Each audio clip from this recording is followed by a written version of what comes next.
Ladies and gentlemen, I'm here with Matthew North this morning, and we're just going to do a live news update, chat, conversation sort of thing going on this morning. Let me make sure my YouTube channel is muted there, and it is, so we're not getting some creepy feedback.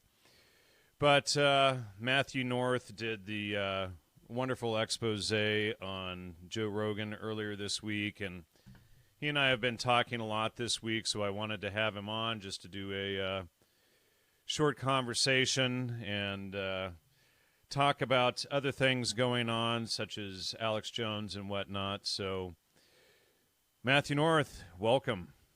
Thanks for having me on. I really appreciate you having me on, and I was actually quite surprised that you picked up that work, and I appreciated your appreciation for it. And I just hope more people will begin to pick up on your information and all your great research that you put out there through Logos Media.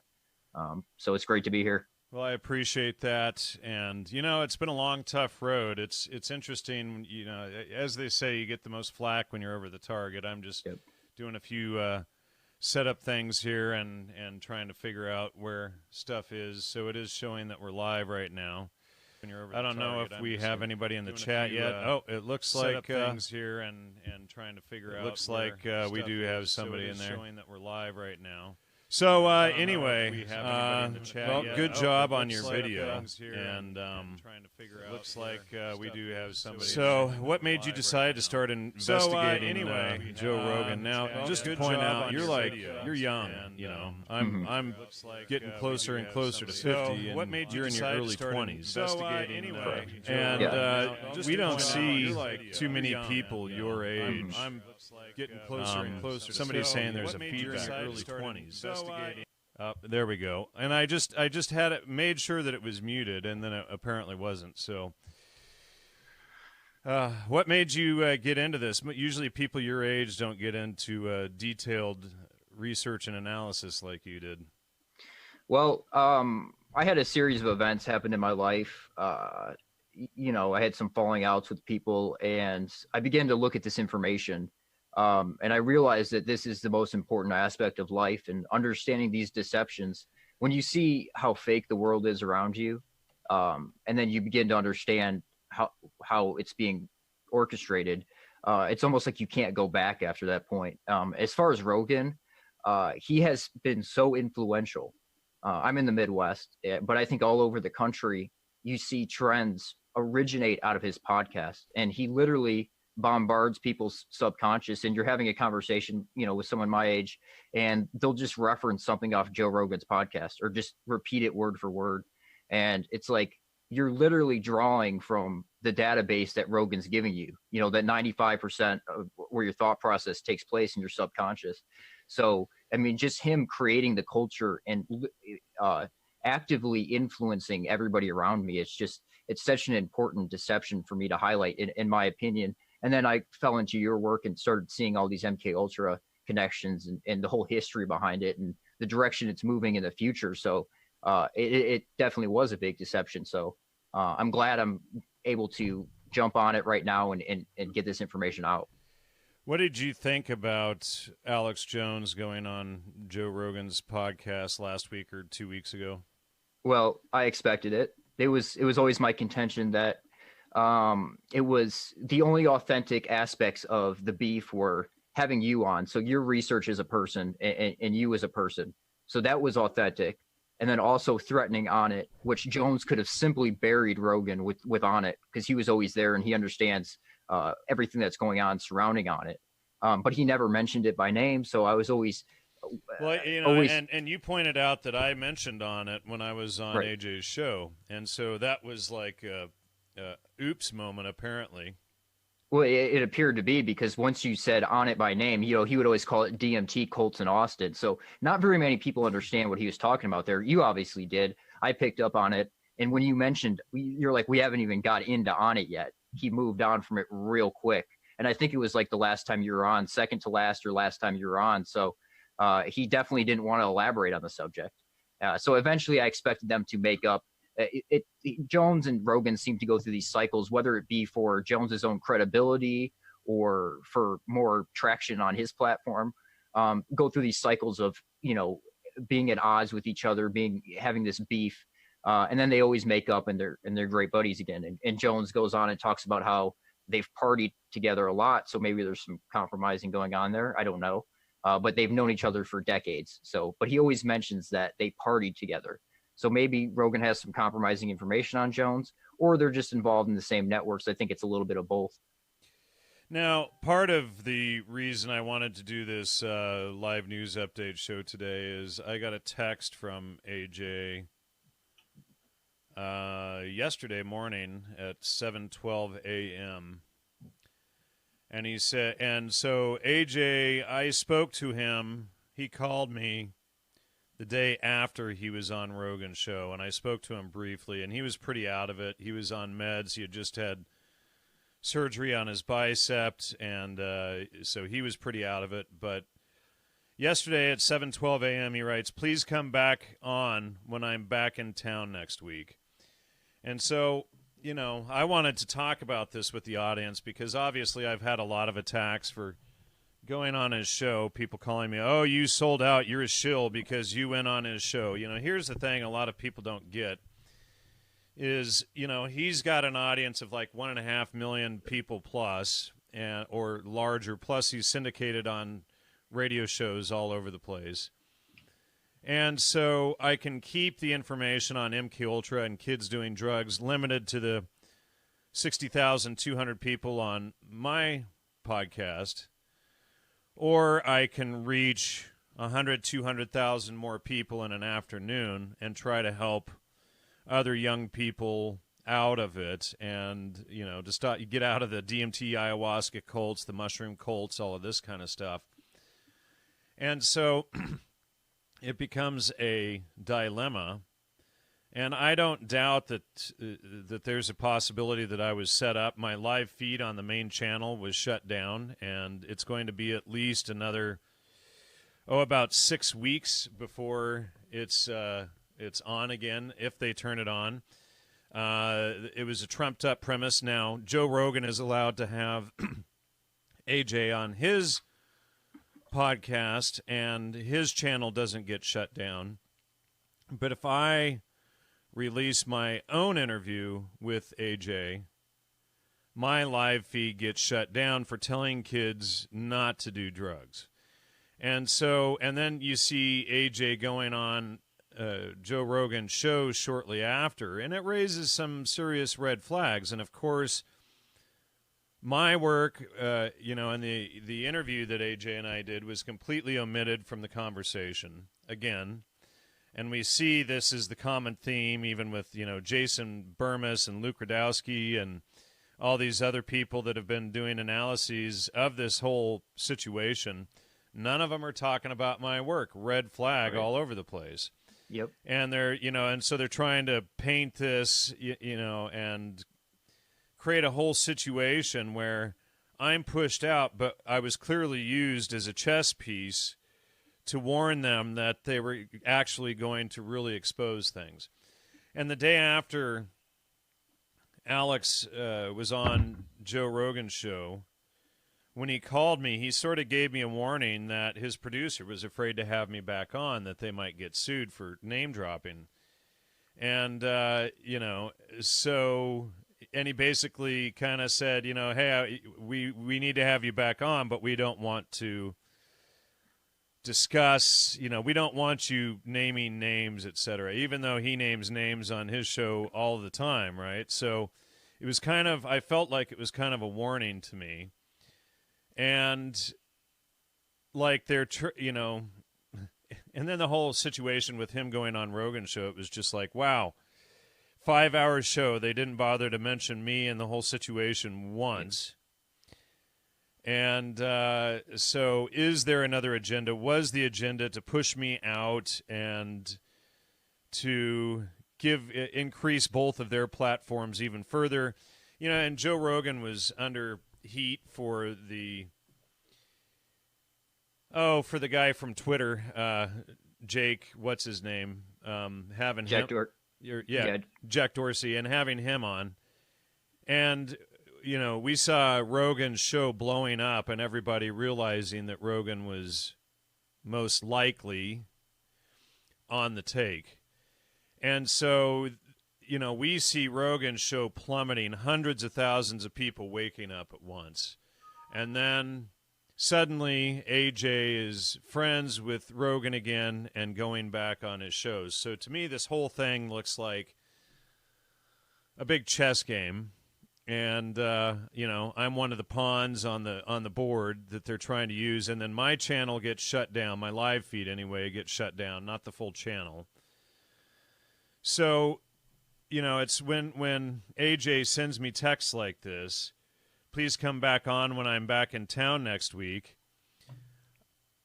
And I wanted to bring this up to the audience because no doubt I'm going to be accused for selling out, for using his platform to reach hundreds of thousands of people and trying to warn them about this agenda. And to me, if we save some lives and save some people from getting caught in the MKUltra counterculture BS that they've been peddling for since the 50s, it's worth it, And I get messages just about every day from people for helping them back, helping them out of this New Age, CIA, Esalen Institute, Stanford Research Institute drug cult, or cults.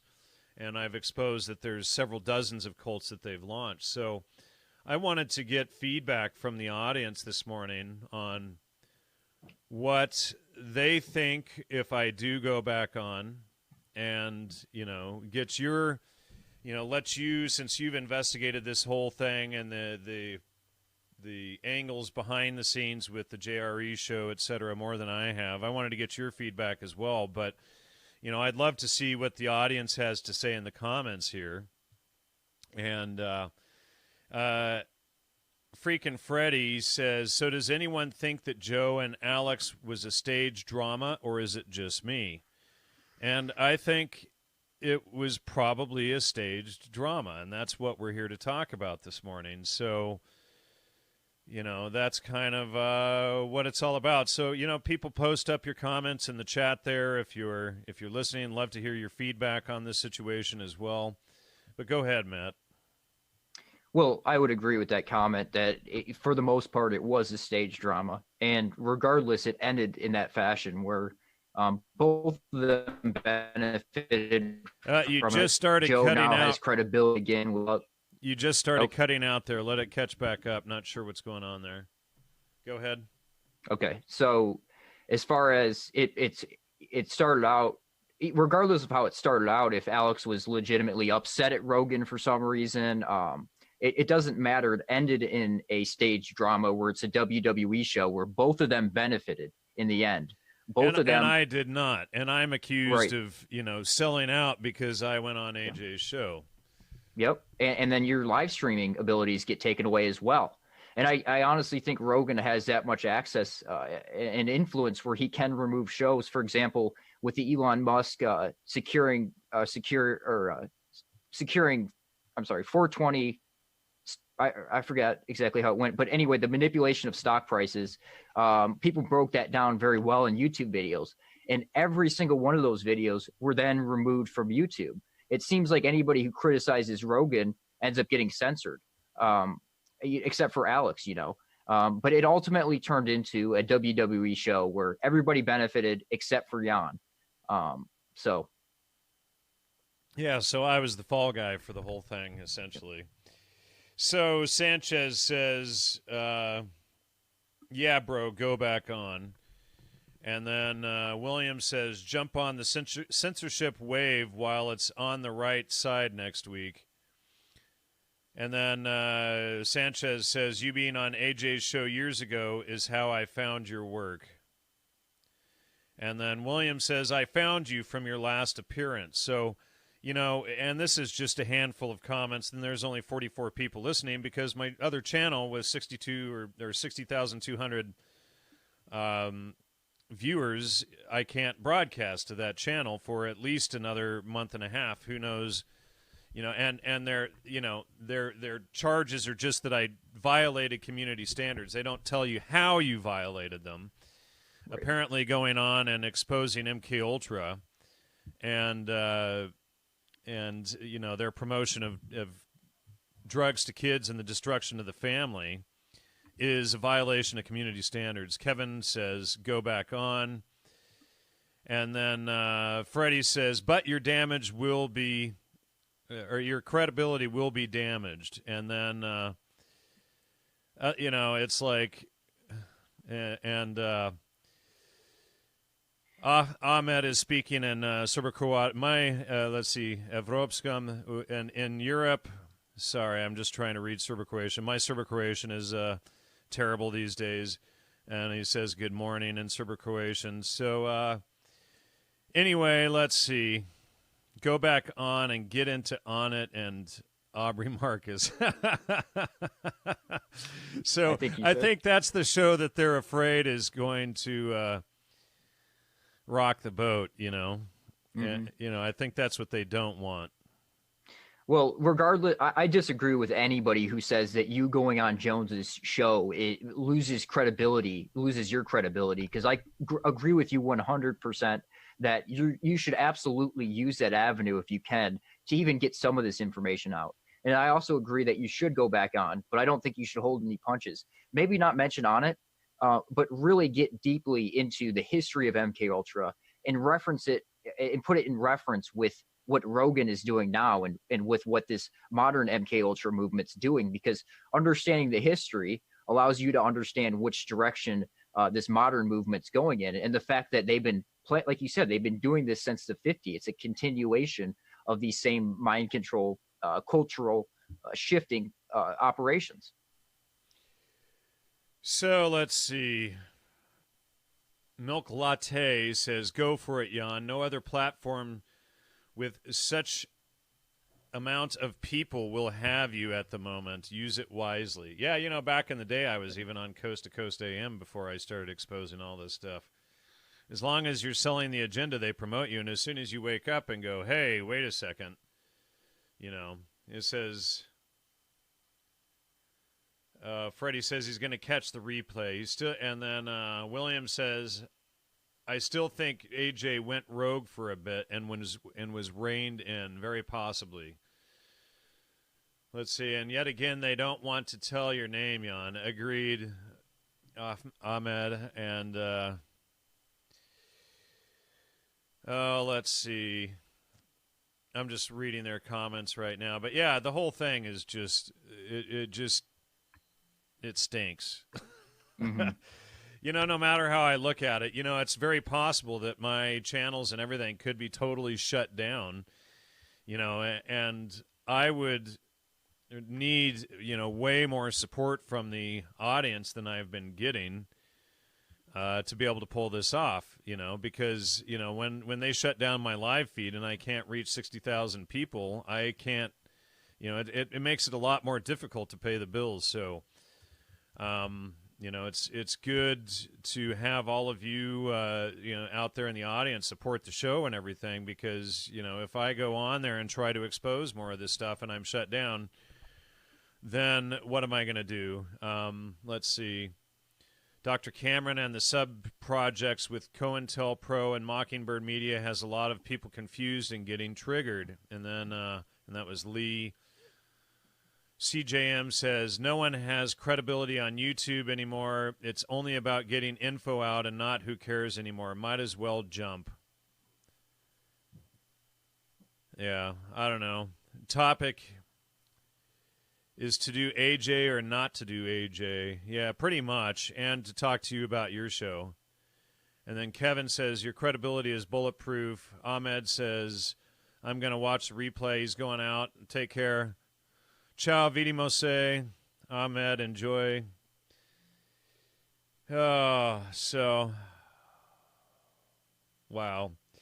Anyway, it's like, it's a tough shoot. It's a tough situation to decide on, because, if, I've spent a decade building my channel up to where it was. And, when you're not promoting kittens and puppies and selling psychedelic drugs, you're not the top podcast anymore. They push you down pretty quickly, and I started out back in the late 2000s as one of the biggest shows out there. And so it's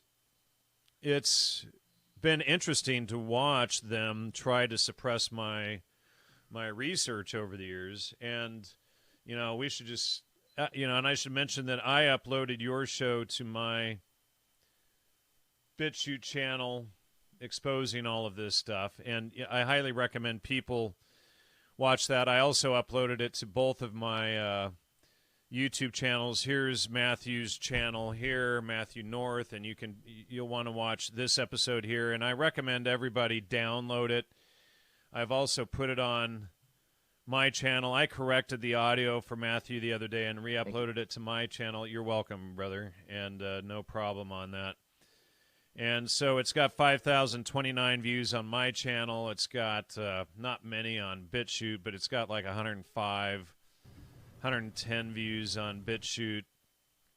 But people need to download it and re-upload it all over the place. We need that to go viral so that people can see what the heck is going on there, And, it's like people were attacking me. Well, how can you go on Alex Jones' show and then have this guy on who's attacking Alex Jones? And it's like, well, Alex is a platform. And we're not saying that everything Alex puts out is invalid. Alex puts out a lot of valid research that totally coincides with work that I've done. And then you see stunts like last week that makes you scratch your head and go, wait a second.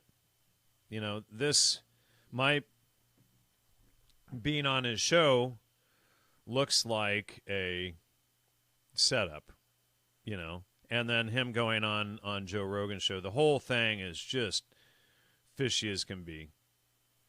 Yeah, and I agree. And also, who knows what could happen if you did go on his show? Maybe they'll censor you for good and use Alex Jones as an excuse. Maybe that's what their game plan is.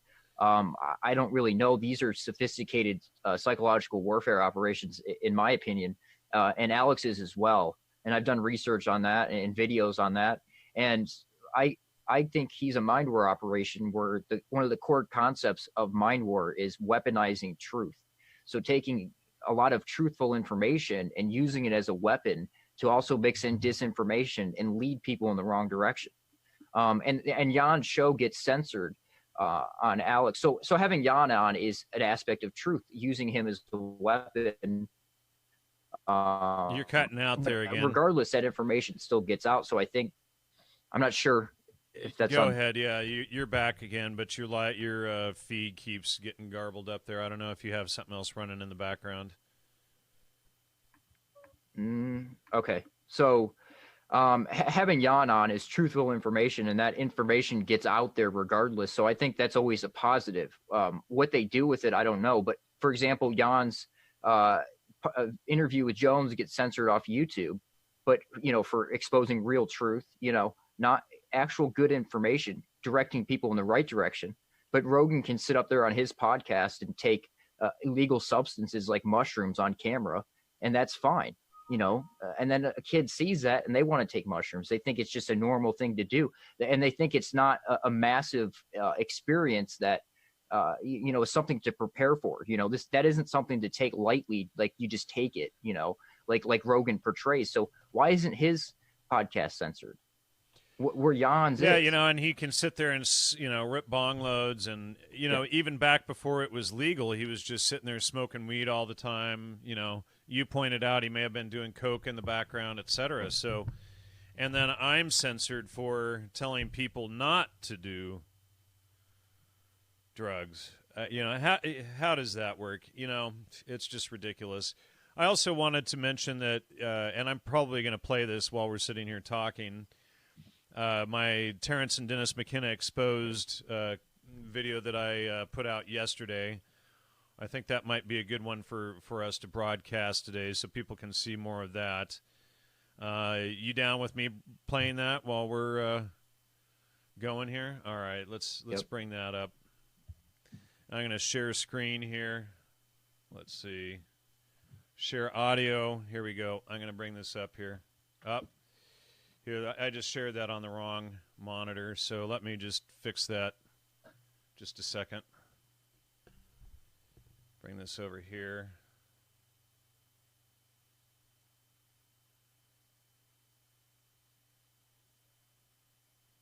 Oh, where'd it go now? I just had it. Good grief. All right, here we go. Important for you to do this. Is the audio I wonder playing? myself. Anyone? Do you hear the audio? I'm not hearing it. You mean, am I the yeah, it should be. alien ambassador, whether I like it or not? Are you hearing the audio, Matt? Yeah. Well, I often, when asked this question, I've said, you know, it Sorry, beats folks. honest Screwed work. that up. I mean, my brother is a PhD in 3 subjects and works in hard science, and I don't think it's brought him immense happiness, not that he's despondent, but I was always kind of a slider, you know, and certainly when I reached La Chirera in 1971, I had a price on my head by the FBI. I was running out of money. I was at the end of my rope. La Chirera, and then they recruited me and said, you know, with a mouth like yours, there's a place for you in our organization. And, you know, I've worked in deep background positions, about which the less said, the better. And then, you know, about 15 years ago, they shifted me into public relations, and I've been there to the present. I think ideas get me high, and I like the feeling of understanding, and I love diversity to the point of weirdness. I mean, There's more to it than that for you because, you know, being tuned into ideas and turned on by ideas is one thing, but you can keep it just to yourself. The sharing of it is something else. I think that's what I'm getting at. Right? You do that. well, one thing is, I'm really fascinated. I think of myself as a pretty savvy person and not easily led into false dogma. Well, so that's enough of that. Now I want to address the concerns that we've been dealing with over the past 2 days. And from my perspective, we sort of designed this weekend with the notion of showcasing Rian's thought, and I think we've done that very well. To put what I'm going to say this morning in context, I just want to briefly review the basis of her theory. It is quite simply that the absence of patriarchy does not imply matriarchy. The natural and most long-running form of human organization is what Rian has named partnership society. Partnership societies were the norm up until, pick a number, 4,000 years ago, 3,000 years ago. In any case, eventually falling with the fall of Minoan Crete to Mycenaean invaders around 1000 BC, and that set us into the era of dominator cultures, which she believes, and I agree with her, is a temporary, I won't say aberration, a temporary, necessary adaptation, but one that we can now move beyond.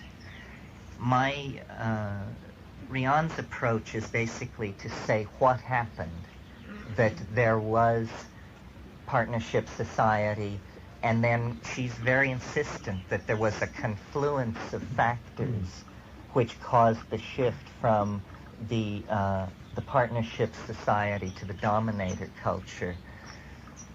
I, being cast more in the fanatical mode, prefer to think that there was one major cause and that its adumbrations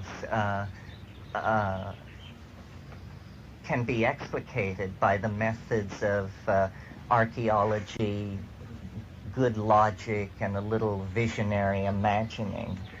And so I want to tell you the story Good logic, this what a morning. joke. Remember, I said yesterday, the best idea will win. And if you want to do that kind of total revisioning of the position of human beings in the world, I think you have to take at first a deconstructionist approach and take away everything that impedes the construction of the new point of view.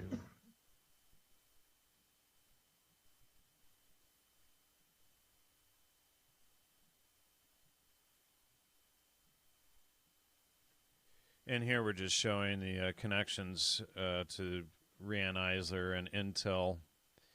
Gregory Bateson, one of the co-founders of the CIA, Macy conferences, which are MK Ultra, etc. Of course, there's no CIA MK Ultra connections there for Terence McKenna, none at all.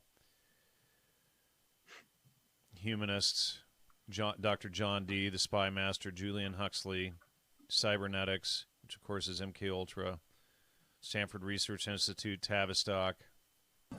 Hi, I just wanted to know if you have heard about a book called The Mutant Message.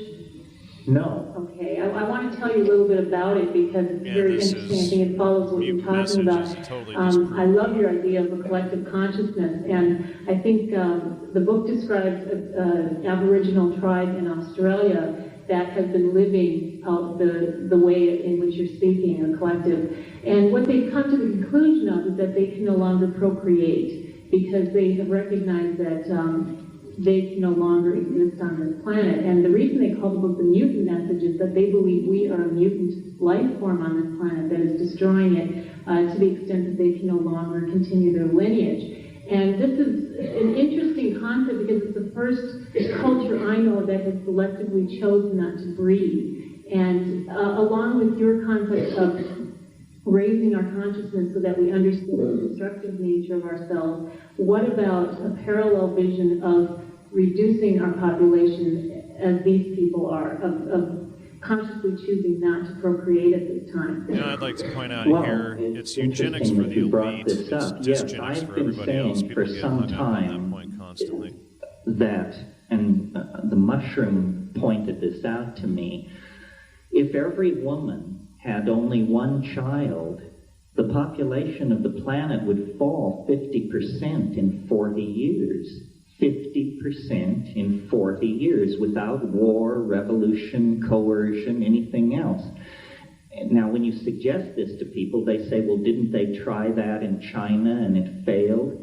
Yes, but you have to think about a couple of things. First of all, a child born to a woman in Maui or Malibu or Manhattan, that child will use between 800 and 1,000 times more resources in its lifetime than a child born to a woman in Bangladesh. Why do we preach birth control in Bangladesh? We should be preaching it on Maui, Manhattan, and Malibu, because the women in those places are highly educated, socially responsible, global people, and therefore are the population most likely to respond to this suggestion. If 15% of the women in the high-tech industrial democracies were to limit their childbearing to one child, within 10 years, certain pressure indicators on the planet would begin to move away from the red and into the black. So I think that we have got to deal with this question of population. There are clearly too many people. And one woman, one child, you know, you don't have to be a rocket scientist or a psychedelic advocate to understand the impact of that. If the population of the Earth were cut in half, everybody alive would be twice as wealthy. It's possible in 120 years that we could reduce the Earth's population to 1 billion very healthy, very comfortable, very well-educated people. Okay, that's part of what the mushroom said, and I think it may seem radical in some circles, but not here, perhaps. It also said something else, which I rarely mention, but since you brought it up, there are not only too many people, there are too many men. And I would be very interested in seeing a set of social policies, tax incentives, medical policies, insurance policies put in place to limit male birth. It's very rare in Terence mammal McKenna's populations that you have a 50-50 ratio of male to female. And in fact, it's well known telling everybody else to that limit male birth while he has a son, infants Finn. are less robust than female infants. And the Sitting there with reason the we Department have of a Defense agent. 50-50 sexual ratio Bruce Daber. is because we artificially support males and withdraw resources from females. I suspect that in the high Paleolithic, the ratio was closer to 2 to 1. And my supposition in thinking about this is probably that the best ratio is about 3 to 1. This is the way to feminize the human race. If you're serious, this is the way to advance women. If you're serious, then what you have is less men, women whose dedication to the reproductive activities is confined in time to the amount of time it takes to raise only one child. This would be tremendously salutary to our problems. I've never heard it advocated, even by the most radical lesbian feminist yada yada. I've never heard anyone say male birth should be limited, but it obviously should. And through amniocentesis and this sort of thing, we can steer ourselves toward a population with the predominance of females, Cordero and says those females she wants should have 75 only sons one now. Good on child, you. and 75% of those children should also be female. This would seem, and I don't consider myself a gung-ho feminist. I mean, I'm a feminist, but I don't read the literature or try to understand all the factions and theories. As a humanist, I advocate a reduction in male births. It just seems obvious that that's the way to go. If it doesn't seem obvious to you, then let's have a public debate about it and at least make it part of the rhetoric of the culture that this is an option for people to think about. Was there a connection between Terence or me and the CIA? Psychedelic movement in general? Or? I This can't is speak recorded for the at the Free Your psychedelic Mind movement in conference, general, I think, but I can 2015. definitively tell you that neither They Terence tried to nor get me I there as well. I ever refused to go. Had anything to do with the CIA. I think they if you're wanted to talking start about a the big Central Intelligence feud Agency. between me and Dennis. Now there you might at say, the, well, I can crack a conference. joke and say, yes, well, we worked for the CIA, we worked for the Cosmic Intelligence Agency. But then Cosmic some of your Intelligence audience Agency. might He's basically misconstrue admitting that. it. Yeah. just So making let a me joke out make of it clear. He never worked for the CIA, and neither did I. Do you know where this comes from? There's a specific Never talk mind he that gave where the he Esalen discusses Institute is a agents. CIA And Yes, I know where it comes from, and I will dissect that right now. He said in one talk something casually about, well, I was working deep cover for a while, and then they moved me into PR, right? And who the they Notice are how he's downplaying was everything, never and they're trying to specified. confuse But it I with can tell you Terence's who the joke they up above are in the because first those remarks, paragraph when it's Jan clear below Irvin that he either was running wasn't from paying the FBI attention and they recruited or was him. taking them out of context, or is just an idiot, because the meaning of it is clear if you listen to the whole talk, and he is talking about he worked for the the mushrooms, psilocybin itself. Yeah, which Terence he McKenna did the mushrooms got understand, Terrence correctly out of, or not, to be his trouble with actually the a FBI for promoting whether drugs. it was the mushrooms That's themselves really or they were brilliant there, Dennis. representative Nice of spin. an intelligent race that was controlling it, but he worked for the mushrooms. That was the they that he worked for, and he was deep cover, and that refers to the years when he was not in public, when he was actually in the basement growing mushrooms as furiously as he possibly could, distributing those. That's deep cover, right? Then he decided, well, this is not sustainable. Sooner This or is later, a chart. they're I want to gonna, pause this here catch for up with just a me. second to discuss this. These are the things that Terrence promoted over the years through his many talks and lectures. Native revivalism, which is the archaic revival, that was a term created by CIA co-founder Gregory Bateson, which is found in his OSS memos, which I published in an article about 5 years ago. Psychedelics, obviously, that's CIA, MKUltra, military intelligence, and the counterculture was the real bulk of the MKUltra program, not just the Manchurian Candidate, red herring. Neo-shamanism, that's Bateson, MKUltra, SRI, Changing Images of Man. Also, Gordon Wasson was behind that, launching the neo-shamanic thing with Maria Sabina down in Oaxaca, Mexico. Dominator culture we just saw, that's Rianne Eisler, McKenna, and that comes out of the Club of Rome. And feminism, which is, I've exposed the quotes from Gloria Steinem working for the CIA many times, but that's a big CIA front as well, of course, being promoted by Eisler, Joyce Glassman, etc. 2012 was created by CIA agent and Yale professor Michael Coe, and you can find that he was CIA right on the Wikipedia page. Stoned ape was a theory created by Terence, but it really comes out of Teilhard de Chardin's, Pierre Teilhard de Chardin's work from the Piltdown hoax, and he was a Jesuit and from the Roman Catholic Church, and of course that's humanism. He also worked with Julian Huxley on that, and then humanism is again Eisler, of course. McKenna is working on that, but Julian Huxley was a big humanist, which we saw a bit ago.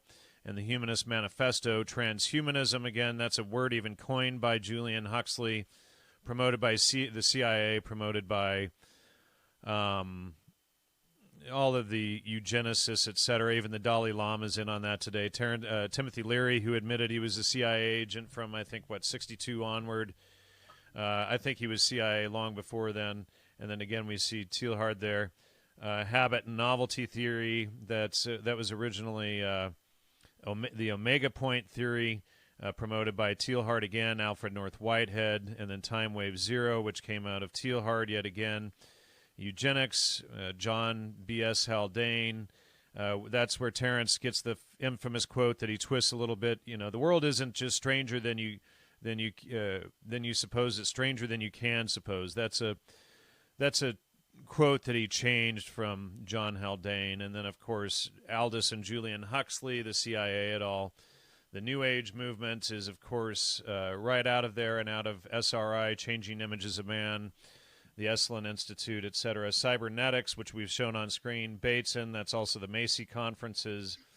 Rianne Eisler, David Loy, Marshall McLuhan, I.A. Richards, Norbert Wiener, the Lindisfarne Association, CIA, at all. So this is almost finished here. I'll just finish playing that. I just wanted to break that down on what this chart is showing, because it shows how many projects that Terence, CIA and intelligence projects that Terence McKenna was really promoting, and the yellow arrows are the ones that are specifically CIA, while Dennis is sitting there saying that he had no ties to the CIA. And now we're going to see him ridicule the whole idea about the Esalen connections. And he wants to play down that Terence was actually scholar in residence at the Esalen Institute and not just someone passing through. So he spends a big lie there. So he decided to go into public relations, and he started talking about it a lot more, and that's when he became, the spokesman that he is. But he was working for the mushrooms, and for Jan to take this and construe it to mean that he was working for the CIA, I mean, it's a really tortured stretch that you have to make that connection, considering how it was the context. And people also, are asking what's SRI, that's Stanford Research and we were Institute. involved in all this stuff together quite deeply. And also, I'm his brother. I think I know, and we were involved in all this stuff together quite deeply. I've been to Esalen many times. Does that make me working for the CIA? Jan seems to think that everybody with having anything to do with psychedelics who happened to pass through Esalen was all part of this big conspiracy. Well, that's just utter horseshit. All kinds of people pass through Esalen. That doesn't mean that they're all involved in some conspiracy. It's just unbelievable. It's just such sloppy thinking. There's so many intel connections behind McKenna and Dennis both. It's just absurd. when all this comes up, I just feel like, well, and then McKenna pour you admitting on. that he's I mean, recruited by the guy FBI, and then needs he's at a CIA front organization under Aldous adjust Huxley. his medications or something. I don't know. He's seriously Dennis is deluded. clearly Well, I appreciate you addressing lying it. I know that cover there are up his people own curious about that, involvement so I in figured the we'd at least program, in my acknowledge Yeah. opinion. So there's that, folks. And here, let's get this off the screen and go back here. There we go. Let me just move this back over so I can see. We had some good comments in the chat while that was playing. Where'd it go? One of these windows here has everybody in it. There it is. All right, so, yeah, Angela had some good comments in there going. Let's see. Jan has been on social media too long enough to know AJ will be discrediting to him to get involved with. If you do go on, you pretty much have to be light, Jan, because they just might shut you down, blah, blah, blah. They are probably already screwing with male births. There should be more male babies. Yes, they are. In fact, that's what all the soy formula is about and everything that they give kids to.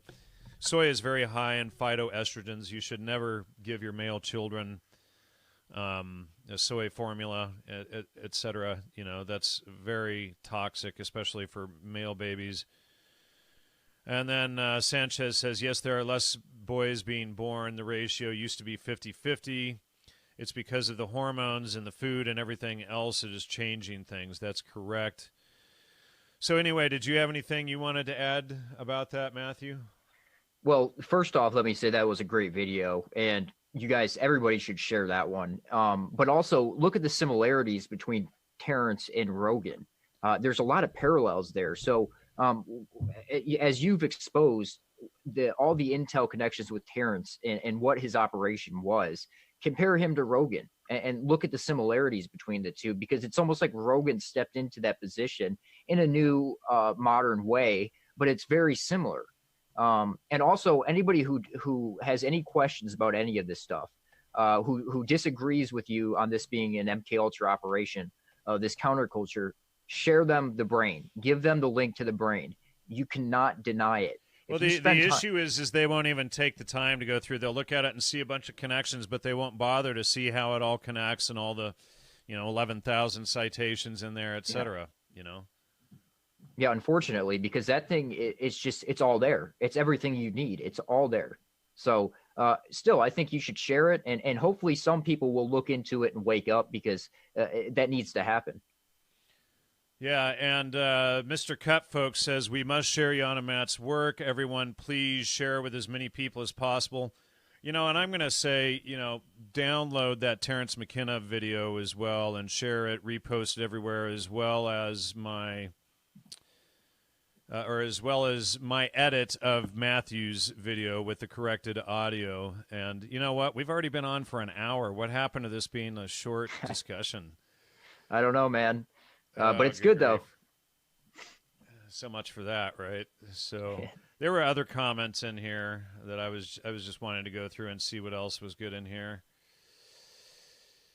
I get aggravated that most are comprehending that with heavy mushrooms, DMT, etc., are doorways to communications with the demons.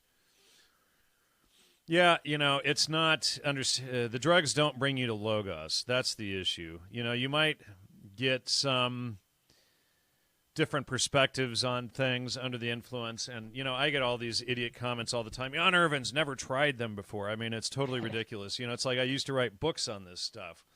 Yeah. And then I woke up in the middle of it going, wait a second, this isn't good. And I've exposed this on my show for years, and it's ridiculous when people always go for the most idiotic attack that I've never tried them. And if you had tried DMT, you would never say this, right? And it's like when you understand Logos, and the Logos is God, not being high out of your mind and the world's, the universe spinning inside out or whatever from DMT and all of this stuff, I have done that stuff. I have experienced that. And that's exactly what I'm warning people away from. It's the left-hand path. It's not the right-hand path. It's not true spirituality. It's not coming to Logos or truth. And that's really what people need to understand, you know. And people, please subscribe to this backup channel and smash that like button, and you know, promote this video out there, promote the Terrence and Dennis McKenna exposed video, promote Matt's video on Joe Rogan being exposed. Let people know not to feed their children soy formula, you know, all of that garbage. It's just awful, but you know, get this work out there. Help as many people as we can. Matt, do you have anything else that you would like to add? Well, yeah, just let me build on that point you made there. I see those comments all the time that this guy doesn't know anything about psychedelics. He's never taken them or what. He obviously doesn't know about them.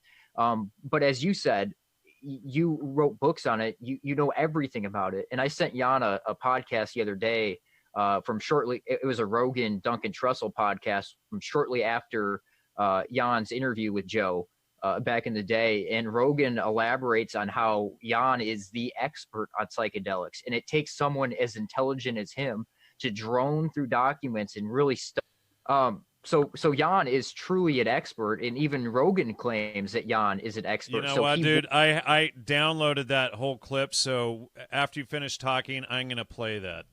And it's from Duncan Trussell. And I used to know Duncan Trussell, too. Go ahead. And then let me also say that because I have also done, so I've never done DMT, but I have done mushrooms and LSD and all that kind of stuff. And I think that there's definitely something spiritual about it. But as Jan said, it's like a left-hand path type of thing. And you really aren't living in truth when you're in that whole culture. And people like Rogan heavily influence that.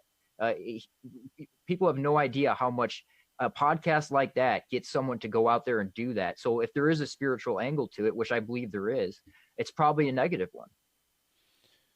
Yeah, you're probably, well, you know, here's the thing is left-hand path is Satanism. Now, what I suspect is it really more shows you your own psyche, your own consciousness, and not true logos. I have had maybe one or two experiences that I would consider pretty phenomenal, but then you waste the rest of your life trying to get back to that rather than understanding it through logos and truth. And, you know, and that was what one of the big experiences that I had way back in my early 20s showed me. And then I wasted years and years and years trying to get back to that. And it's just, you know, name one person whose life is bettered by doing drugs, who, you know, LSD, mushrooms, DMT, ayahuasca, MDMA, all of this stuff. You see them all eventually crash out. It's like their whole life gets put on hold, you know, and then they're spending, you know, 51 weeks a year to build this ridiculous thing to take out to the desert at Black Rock and burn it rather than building their life, building their future. You know, so you know, all of this stuff ends up in a dead end. So let's go to this clip here. Hold on a second. I'm going to have to share the audio here. Just a second. I ran out of air.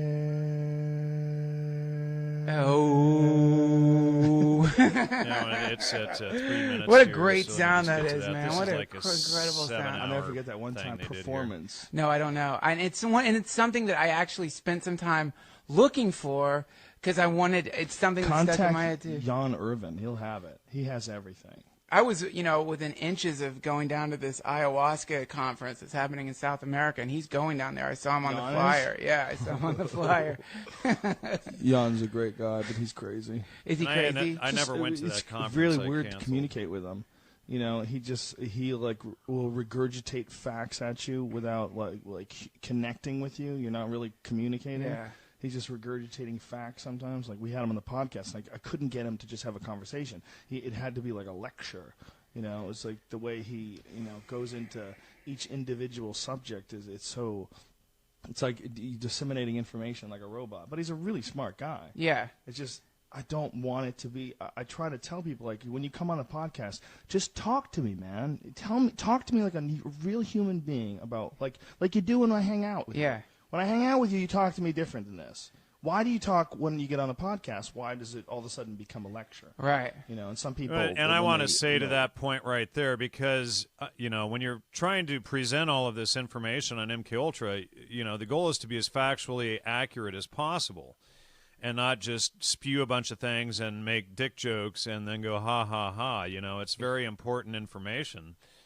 And it's unfortunate that Rogan decided that his audience wasn't smart enough to handle the information. Comics sometimes, if they're uncomfortable, it'll be that. They'll be trying really hard to be funny. Throw in those zingers. Yeah, like planned out ones. You know what I mean? It's like podcasting is a tricky thing. And someone who is an expert on something like Jan is unquestionably an expert on psychedelics. Unquestionably. I mean, he's And then later on, Rogan came out saying I was crazy, and here he's admitting I'm an expert. I'm clearly an expert, he says. If I had a question on psychedelics to anybody, I would bring it to Jan Irvin. But having him on the podcast was just weird. And I feel bad. I feel like I shouldn't have... I don't know. I shouldn't have tried to steer the conversation in one way or the other. I should have let it be boring. If I thought it was boring, I should just let it be boring instead of trying to pump it up and make it more interesting. Well, that's kind of the same thing. It's the tendency humans have to try to take control of the present moment, and podcasts are best when you're just in the moment and the thing starts turning into whatever. Unfortunately, he thought I was trying to censor him, which he was. That I wasn't giving people enough his credit. Whole that's not what it was. Hit piece with Simon Powell and everything that I exposed about Red Ice Radio and all the behind the scenes. That it's clear that there was censorship going on there. It's like. He's to be someone who's like that sort of a researcher. Sometimes you have to have this almost incredibly droning desire to go over details. Yeah. In a way that a normal person would black out and go, "Stop! Yeah. Just stop!" Do you not understand? There's no entertainment value in this conversation. Right. You're breaking it down and making it less. The subject on its own is really interesting and fascinating, but you're somehow or another managing to pound it down into something lifeless. Yeah. And boring. Yeah. And it's not that I don't want to hear the information. It's just the way we're going about it here is so hard to listen to. No, that's a very funny thing what you just said, is the way that certain people will become experts at a thing, and the thing itself is beautiful, but somehow their portrayal of the thing takes all the life out of it, and it reminds me of what priests do. Well, there's people that want to develop a staid, sort of an academic approach to things, and they want to be regarded in a very certain and particular way. So they're trying to do things in a way that they would consider to be very professional. And by professional. Yeah, I mean, I think their world is very different than our world. The world of the stand-up comedian is very different than the author world, the world of the serious, psychedelic researcher. I mean, that's what Jan is. I mean, Jan's brilliant. I mean, don't get me wrong. What he does, he's fucking brilliant. And I like the guy. I just on the podcast, it just didn't work. And I blame myself for a lot of it. Don't blame yourself. I really do. I should have saw it coming. And it sort of damaged how I interact with him. Oh, that sucks. Yeah. I need to probably talk to him about it in person. Because I think he really just doesn't understand where I'm coming from. A lot of people don't know. There's a lot of people that tell you stories, and they're not that fucking interesting. You know those people? Mm-hmm. Not this guy, not Jan, but I have a friend. All right, I think that's the end of it will there. Tell me, fuck. Yep. Well, let me mention real quick a key point you hit on there. And actually that podcast is really interesting to watch, the dynamic between you. And when you're pointing out, don't dumb your audience down too much, Joe, because that's what he does. He goes, I said that on the show, yep, didn't I? I know, it's awesome. And he just goes, well, I'm just a dummy and my audiences are just a bunch of dummies, but no, you can think for yourself. You're a human that can think for themselves, and you got to be able to judge information to get through life. You got to be able to look at situations and figure it out. So you're not dumb to the point where you can't figure out that there's a deception going on here. But he always uses that all the time. I'm just a dummy. My audience are just a bunch of dummies. They're not. Yeah. And I had about close to probably 1,000 emails from his audience after that. And this was in, 2011. And I haven't been friends with the guy since I went on his show. But I had about... I left his place after that show furious, and I never wanted to be friends with the guy again. And I had about 1,000 emails from his audience apologizing to me for his behavior. That's like, Yep. took me weeks to go through all the emails, But, I don't know. The whole situation was sad and pathetic. And, he knew that I was coming on to expose MKUltra, and I think he was trying to spin it and ridicule it and make me look like a joke or whatever rather than, allowing the information to just come out, And I thought, hey, this would be a good opportunity to expose this stuff. But it's unfortunate that he decided to become the mushroom and DMT guru and promoting the stupid stoned ape theory, which is complete garbage. That's, again, out of the Piltdown hoax, which was one of the largest academic scandals in history, quoting air quotes with that, one of the largest academic scandals in history exposed, because, when you see how academia runs and you realize all of these academic cells like that I've exposed in the Spies in Academic Clothing article, you see that most of academia is a fraud. So, let's see. And there's just idiots trying to cause trouble.